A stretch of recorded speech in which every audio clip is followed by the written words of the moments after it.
From the National Museum of African American Music in Nashville, Tennessee, this is Just Conversations, presented by the Metro Human Relations Commission.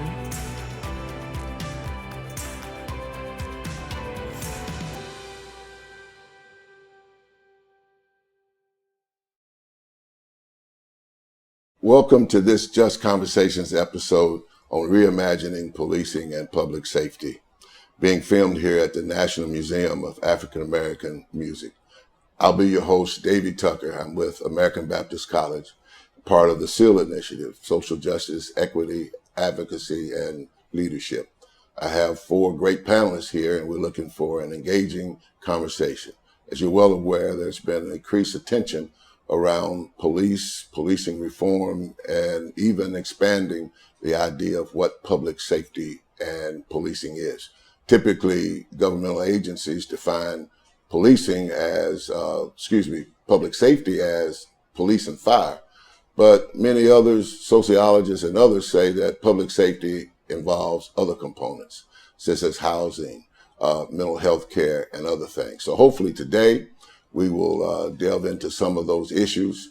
And I'm going to start now by asking the panelist to my left to introduce himself and to also just give what brings you to this moment. Hello, my name is Arthur Butler Jr. from Oakland, California. I am a student at Vanderbilt University studying divinity and community development and action. I'm just excited to be here and excited for the conversation. Hi, my name is Peter Velir. I'm the lead research analyst for Metro Nashville Community Oversight, which is the staff department that supports the Community Oversight Board. I have a PhD in sociology, which is focused on criminology, social psychology, and life course. And prior to my current work, I worked on the Driving While Black report in Nashville, which focused on racial disparities in traffic stops, and wrote a dissertation focused on discrimination in policing. Hello, my name is Joy Johnson-Caruthers. I am the founder and chief consultant for J Training Solutions, and primarily I focus on diversity, equity, and inclusion training for organizations who are trying to build a more inclusive organization. I also sit on the board of the Middle Tennessee SHRM Human Resource Society, and my work in the community, I try to educate individuals about being more inclusive and addressing the polarization. I'm so excited to be here today because I am a former St. Louis County police officer, and I'm also a former U.S. Army veteran who served as a military police. So I kind of have a 360 view of all of this, and I'm passionate about racial inequity and social justice. Hi, my name is Tom Szaniawski. I'm staff attorney with the Legal Aid Society of Middle Tennessee and the Cumberlands. I work in the Community Reentry Group as the lead attorney. What brings me here today is that we at Legal Aid, specifically in the reentry program, is that we encounter and assist individuals who are really just in the process of transitioning back into their communities. And we see repeating fact patterns, we see repeating types of legal problems that folks walk right into without even knowing that they're there. And it's essentially our goal to help people get that fresh start and that second chance by, ameliorating as many of the legal hurdles as we can. Thank you for those introductions. Let me start by, and any one of you, as you hear the question, that want to begin, and then that may give the other time to think. There are a myriad of social ills that restrict thriving of life. And I'm just interested to hear from you, how did you end up doing what you do and being concerned with what you're concerned about? And we can just start right there with whoever feels comfortable of weighing into that. I guess while you think, how come you're not a barista, or how come, you're not a construction worker? Why are you doing what you do? Well, for me personally, I'm a native New Yorker. I've been in Nashville about 3 years. And since the time of the tornado, which was obviously immediately followed by COVID, the Legal Aid Society essentially kind of put out an all points bulletin asking attorneys to come in and donate some time and help folks who were in situations that, that called for competent legal help. And over the course of 2020, I remained very actively involved representing clients pro bono. Having established a good relationship with Legal Aid, they decided to bring me on with a staff position. And I believe in second chances. In my former life, I was a bankruptcy attorney, and kind of the motto is that the process is there to allow the honest but unfortunate person to get a fresh start. And I think that maxim applies equally well to folks who have had run-ins with the legal system. I like to do my best to help people who really want to genuinely move forward instead of just kind of remaining in that kind of in-between space that I imagine a lot of people feel that they may be in. So we're there for support, we're there for advice, and basically we just want to be part of the landscape vis-a-vis education and letting people know what they're entitled to, what their rights are, what their best tools are in order to move forward and make progress. Thank you. Somebody else? Yeah, I can go ahead. So I have a passion for ministry. Growing up in church, I found that a lot of the Black thought and perception of life was formed through different spiritual and religious institutions that have been grounded for centuries. And that has led me to divinity school. And what has led me to community development is a passion for programs that churches use to empower, to help Black communities thrive, And I think it's important that churches recreate with police reform in mind. It's important housing reform in mind, healthcare reform in mind, and programs that do that within churches. So I think that's what I'm there. Thank you. I think my story is a little different. I started out as a young girl watching these detective shows, and I was going to be FBI, CIA. And at the time when I graduated, I was too young. So I joined the police department. I was told, spend a few years on the police department.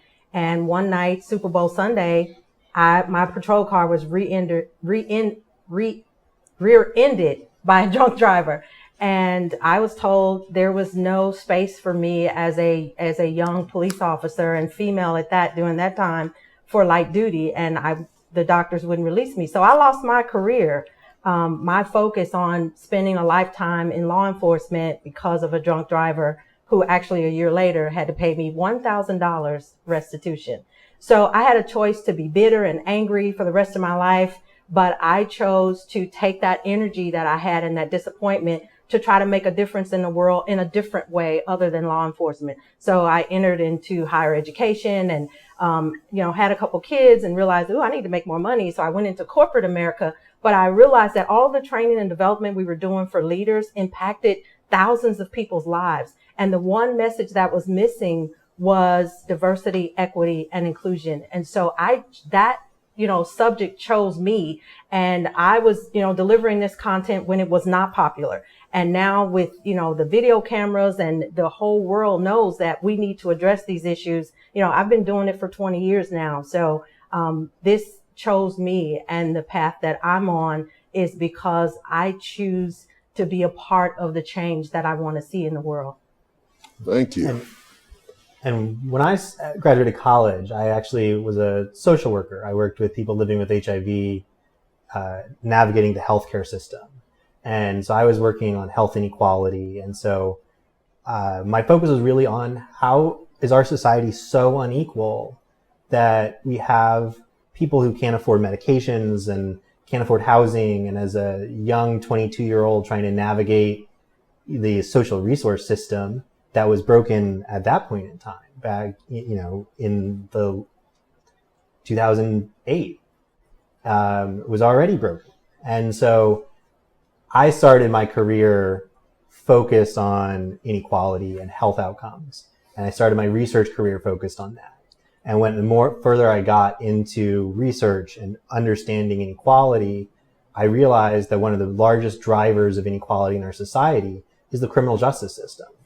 The way that people are brought into it, the way that people are kept in it, and the way that it doesn't actually help people achieve their life goals. It traps people in cycles of inequality.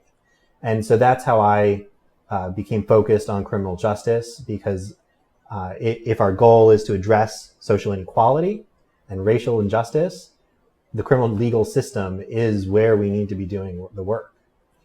Thank you. Thank you.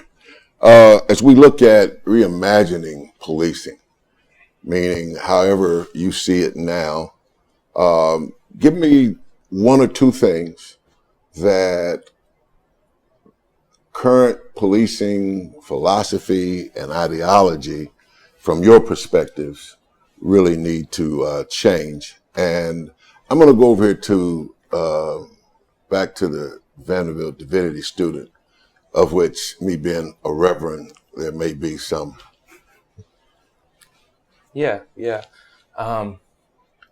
In my experience, or through research that the learning that I've gotten at Vanderbilt University and my undergrad Hampton University, and just day-to-day experience, I think it's important that, I think police, our interactions are majority of the time negative, whether that be black cops, white cops, doesn't matter.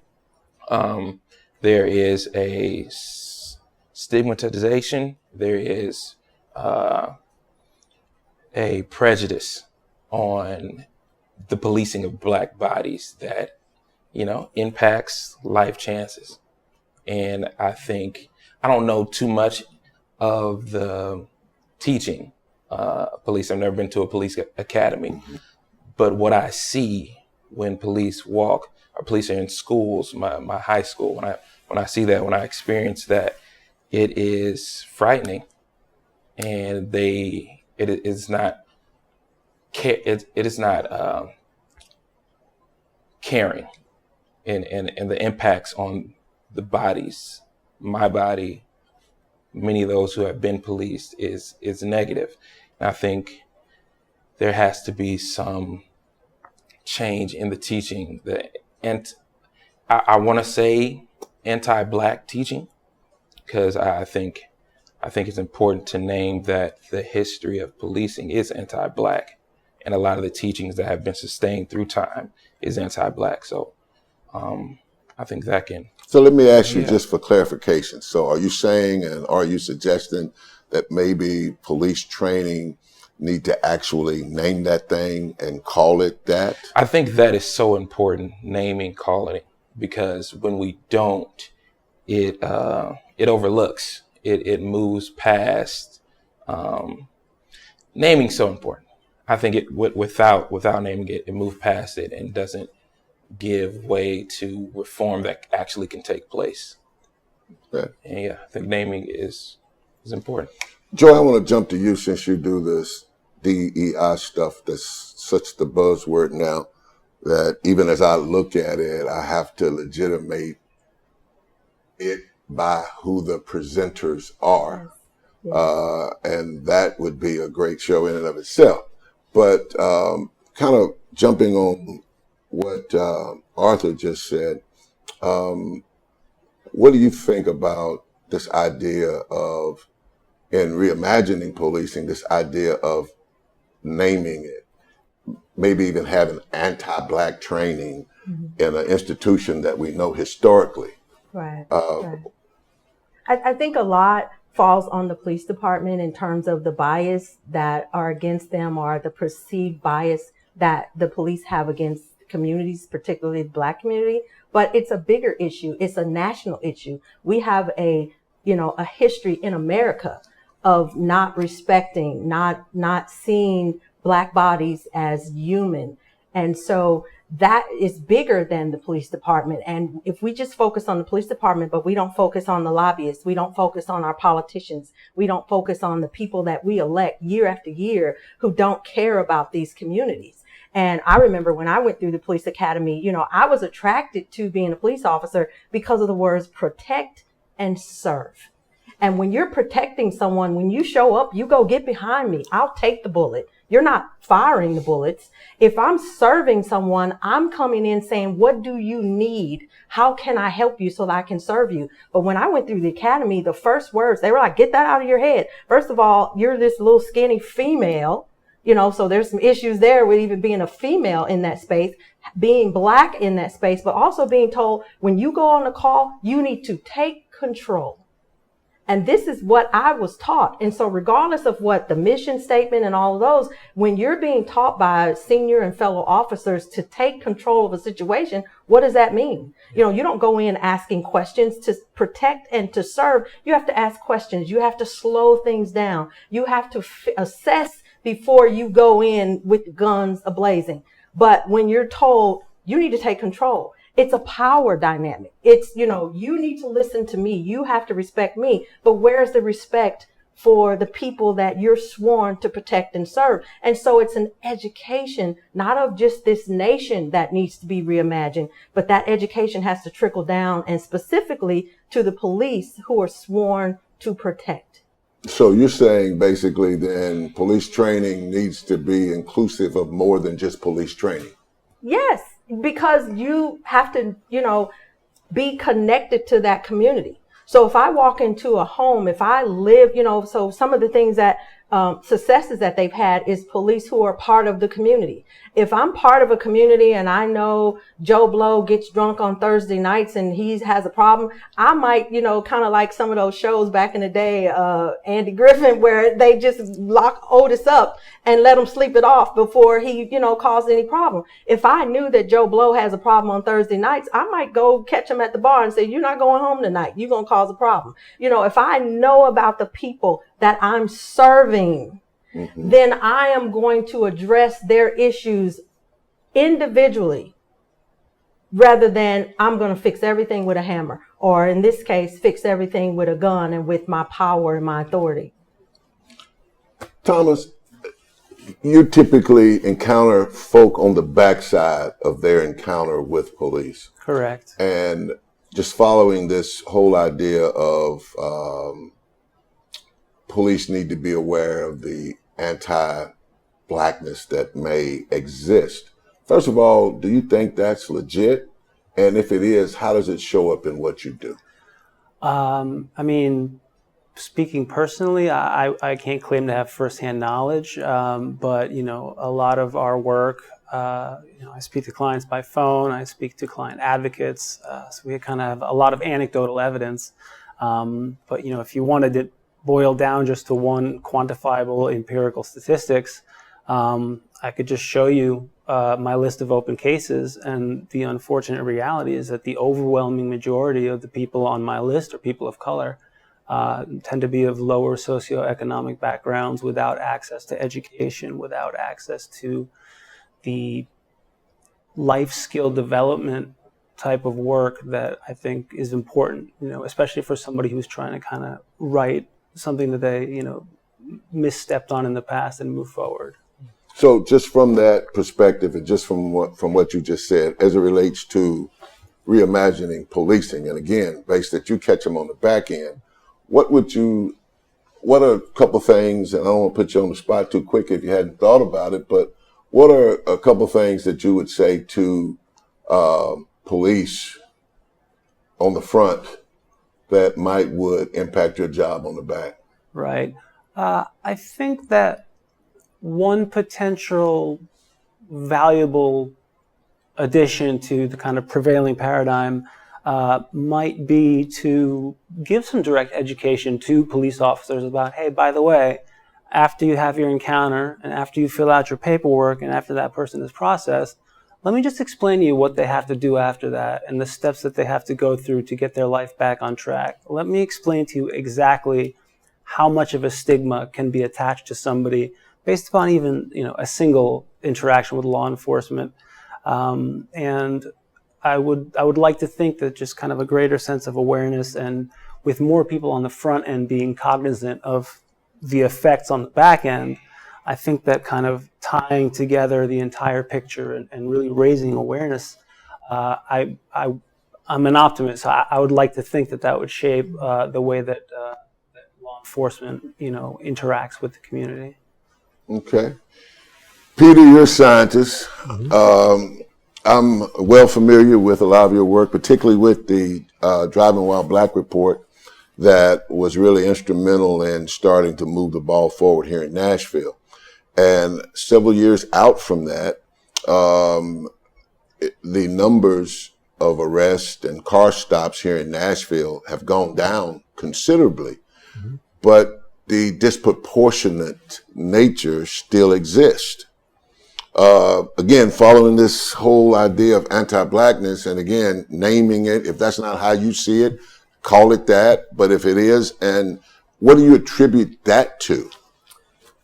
Well, I think there's a few things going on, and I think it's hard to attribute to sort of specific things. There's the trends in traffic stops, which we have seen very, very sharp declines in the number of traffic stops, but there are still racial disparities in that, and it's important to think about what causes racial disparities in police data, and it's not always bias.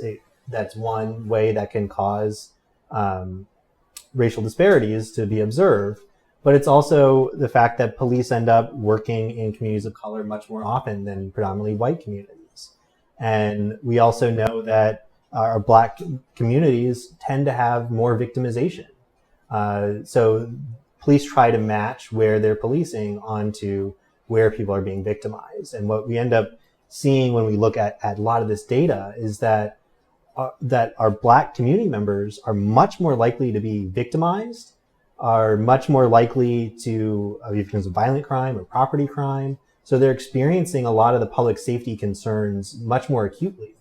And I think that's something that, when I talk with police officers, they often point out that, a lot of people in Black communities are experiencing this violence, both from the public safety side, but also then from the governmental law enforcement response. So there really aren't good ways to address that in ways that really make people whole again.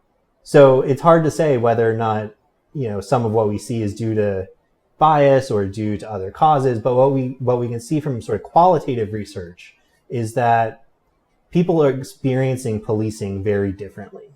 And a lot of times it is what Joy mentioned about how people are approached. And there's often this, and this is broader than policing, that we lump people into categories of good people and criminals, right? And this simplified version of the world is what is criminalization. And so Blackness ends up being associated with criminality and being associated with stereotypes. And police officers then are in communities where people are more likely to be victimized. Most crime is intra-racial, so it happens between people of the same races. And so what police officers are seeing are people that are hurt, and they're seeing people that are causing harm, but we really don't have great solutions right now because their solution is handcuffs. Right. Police are not good social workers. So if there are instances that are due to mental health, I think there's a lot of reforms that are going on right now that are really positive in order to increase the amount of access to mental health services. But at the same time, those alternatives have not yet been fully built. Right. And if I can piggyback on that, the issue of hurt people hurt people. Mm-hmm. And so we got to look bigger than the police department to institutional racism, right? And so if you've got, these other communities that are not being policed, that don't have the same amount of crime and harm, is because they institutionally have more advantages. And so if and that's where the whole idea of defund the police came from, in that if you would just take a portion of that funding that you're giving to police departments to go in and police communities of color, take a portion of those funds and help to change those institutions, to give those communities of color more opportunities to have a job, to have their own car, to, feel whole, then there won't be so much hurt, and those hurt people won't hurt people. You use the phrase defund, and you used it in the sense of the reallocating of resources. Others use it to really say abolish the police. And so just in this space of reimagining policing, Arthur, I want to start with you. Is there a difference between abolition and alternatives to policing, or are they one and the same? And I'll let you others think about that while. There is a difference to me. I see it, and we've talked about this, on the spectrum. Okay, and the spectrum is towards abolishment. Why? Because the history of policing was used to control Black people, keep them confined. There was a study that I read on. Well, let me interrupt you there, just to keep this thing in the middle of the road. White people get arrested too. White people do. White people create and are convicted of crimes also, although granted, not at the clip we seem to get caught up in there. So that has to be part of the conversation too, doesn't it? It does, but right now we're seeing Black people killed by police at a large rate. Visually, we're seeing it all over the news. It is we are at a higher percentage we're incarcerated at a higher percentage. There has to be change within the Black communities. It's easy. An easy change can be to defund. Let's just allocate some more resources. But the bigger narrative here is, okay, if we can't defund, if we cannot reallocate resources, if the language and the teaching is not being changed, then there's what's left to do other than to abolish. And I think that's the spectrum that it is. It's defund, and then we get to abolishment because there isn't any movement around the defunding. Okay, Thomas. I think that part of the conversation on this topic, and as you point out, defund is very much a loaded term. I would like to think that folks conceptualize it more as reallocation, by which I mean, we don't necessarily need police officers in full military tactical gear. We need, armed police officers, but that needs to be appropriate. And I think that if you consider defunding more of a reallocation, if you could take some of that money away and then funnel that towards community education, which in my view is again, it's probably the single most effective tool that we have. Unfortunately, I tend to work on the back end. Legal Aid Society, we do a lot of outreach work. This is how we, quote unquote, generate our clients. Not that we're trying to churn clients or anything, but we go out to halfway houses. We go out to centers that are focused on assisting former felons with gaining employment. I give a lot of presentations just explaining to people that you can get a waiver of your court costs, which can help you get your driver's license back. I can help you do that. If we go down that road, we can have certain charges removed from your record through the expungement process so that you look better to a potential employer down the line. All of the tools that we use, on the back end, again, a big part of the situation is that folks simply aren't aware. After the fact, obviously, in my case, is the primary paradigm. But folks come out, they're not aware of what their criminal record looks like. They're not aware of what the full implications are, and more importantly, they're not aware of the steps that they have access to by which they can affirmatively reclaim these rights that are taken from them when they're convicted.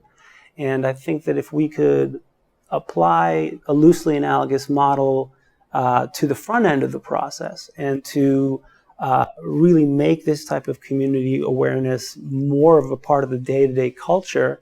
Maybe I'm naive, but I think that in a truly interactive community policing model, there's as much interest in helping the people, before they have trouble as there is interest in helping folks afterwards.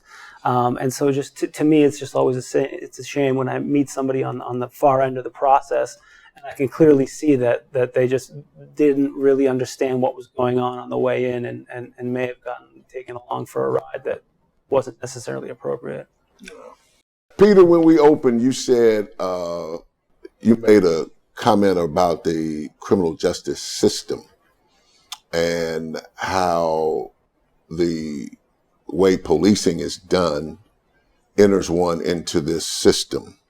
And Thomas, you typically encounter people on the back end of the system. You're in the system trying to make a change within the system. You're adjacent to it, looking at it, critiquing it. So as we try to wrap this up, I'd like for each of you, from your vantage point, to maybe offer us a succinct 1 or 2 ways of what we need to do different. And so I'll let whoever feels comfortable to start that. I'll start. Okay. One of the things that really has piqued my interest when we talk about police reform is accountability. And when I train all over the country, I talk to leaders, I talk to HR professionals, CEOs about accountability, that people need to be able to trust. And once you build trust, you can, build a foundation and make a lot of change once you have trust. Trust is broken between the Black community and police departments. So one of the things, the cameras, the body cameras, that is a step toward that. But what if we looked at, in terms of police reform, the accountability for the police officer themselves? What if police officers had to get liability insurance? Because oftentimes the police unions shield them. So when they get into trouble and when they're paying out millions of dollars to victims of police brutality, the community pays for that with tax dollars. The police department doesn't pay for that. Let me ask you a question right here, and I hate to interrupt you, but I just want you to comment on this. So are you saying that police should not have qualified immunity just as a blanket? No. That if police officers, just like a cab driver, just like me as a trainer, I have to have liability insurance when I go into a company. And so if they had to have insurance, and every time, because we don't have a national database to tell us how many times you've been involved in an altercation that was, deemed, but if you had insurance and every time there's a claim against that insurance, they talk about these bad apples. How do you get rid of them? There's not an appetite internally to get rid of bad police officers. But if their insurance claims policies kept going up like everybody else, like a doctor, you keep making malpractice, you can't be insured, you can't be in my hospital. And so that is a very viable way to keep individuals accountable for their actions out on the street. And it builds trust because the community now knows that you're being tracked and you're not out here. I don't have to, when I roll my window down or when you pull me over, I don't have to wonder, are you a good cop or a bad cop?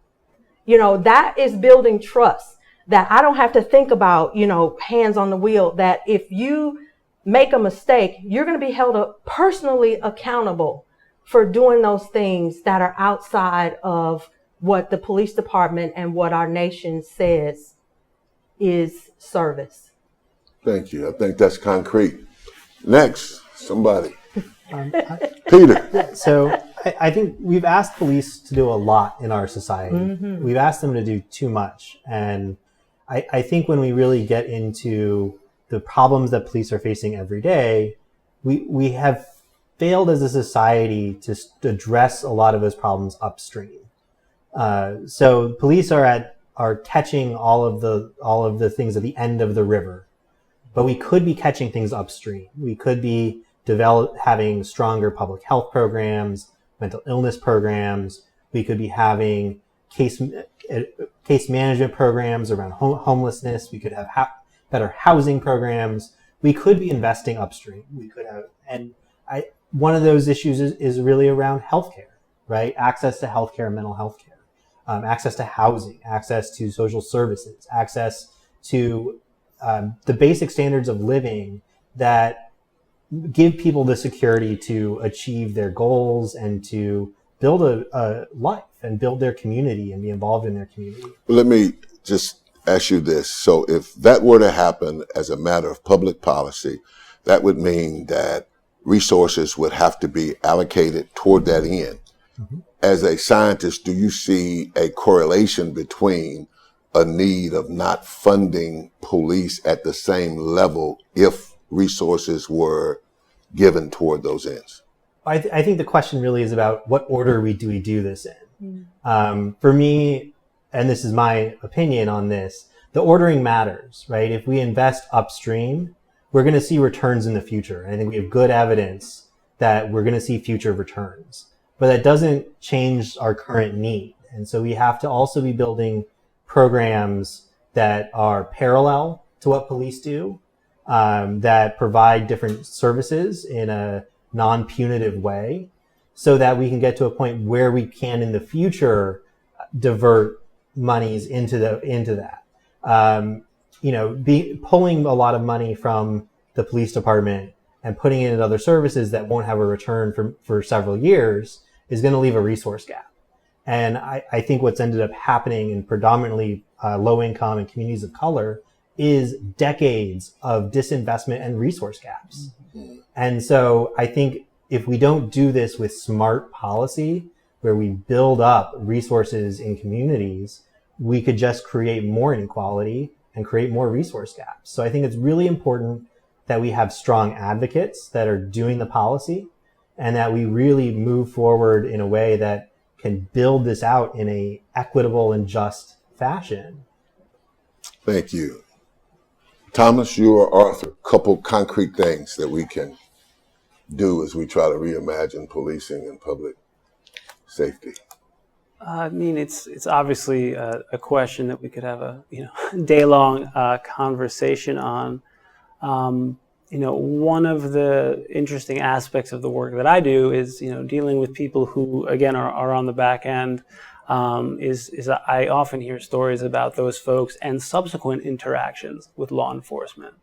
And the prevailing view seems to be that, if the police officer knows that you're recently released, they oftentimes take an even more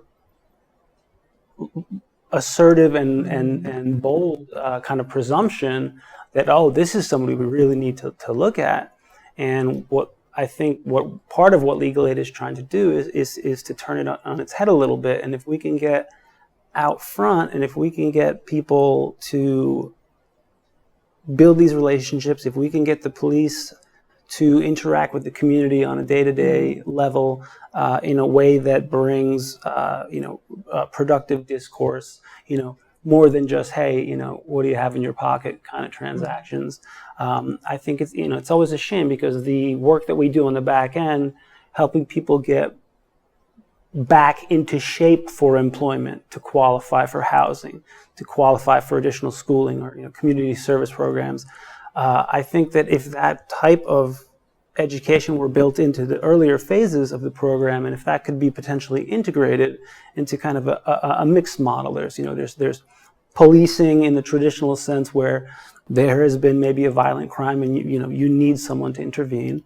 But as many of you have pointed out, there are many situations where arguably a social worker or somebody with a dual skill set, can come in and alter the way things go. Because the unfortunate fact is, despite the hard work of my colleagues and myself, I look at a lot of criminal records, and it's kind of in and out, and then back in and out. And I think that without the information being there, without the education, without the support, it's easy to fall into that cycle.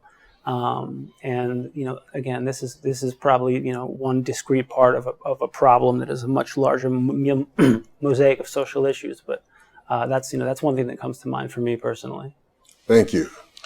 And I can say this quickly, and this underlying theme I'm hearing and I've heard is police need de-escalation practices. Mm-hmm. The question that I'm thinking of is one that I asked is, how do you do your job in a place that doesn't want you, hates your presence, could do better without you? but at the end of the day, need someone to call to help handle certain situations. And I think it's important to have de-escalation practices at the forefront of training. And I think there has to be some anger management on the side of, because it's harmful experiencing, doing work in a place that doesn't want you. And I think it's important to have those two things in training on the forefront. Thank you. And thank all of you. What I think is imperative is that we recognize this as not an isolated issue.